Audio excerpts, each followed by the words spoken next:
West seat విషయంలో చాలా పోరాటాలే జరిగినాయి. ఒక రకంగా చాలా యుద్ధాలే జరిగినాయి అని చెప్పాలి. ఒక పక్క తెలుగుదేశం పార్టీలో కూడా చాలామంది ఆ సీట్ ఆశించారు.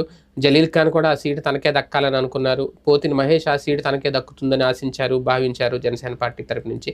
కానీ ఫైనల్‌గా అది సుజనా చౌదరికి ఆ సీట్ వెళ్ళిపోయింది. అయితే తాజాగా జలీల్ ఖాన్ ఈ సీటుకి సంబంధించి, అలాగే ఆ కూటమికి సంబంధించి ఆయన చేసిన వ్యాఖ్యలు ఏవైతే ఉన్నాయో, కొన్ని సంచలన వ్యాఖ్యలు బాగా వైరల్ అవుతున్నాయి. ప్రధానంగా ఎందుకంటే ఇక్కడ సుజనా చౌదరికి ఎప్పుడైతే ఈ సీటు కేటాయించారో, విజయవాడ ఎంపీ అభ్యర్థి కేశినేని చిన్ని కూడా తాజాగా వీళ్ళిద్దరూ కలిసి ప్రచార పర్వం అయితే కంటిన్యూ చేస్తున్నారు. ఈ నేపథ్యంలోనే పశ్చిమ నియోజకవర్గాల్లో ప్రచారం జరుగుతున్న నేపథ్యంలో ఎమ్మెల్యే జలీల్ ఖాన్ని ప్రచారానికి ఆహ్వానించారు. ఈ సమయంలో మైక్ తీసుకున్న జలీల్ ఖాన్ సుజనా చౌదరి, కేశినేని చిన్ని ఇద్దరు ఏదో మాట్లాడుకుంటూ కనిపించారు. దీంతో జలీల్ ఖాన్ తనదైన శైలిలో రియాక్ట్ అయ్యారు.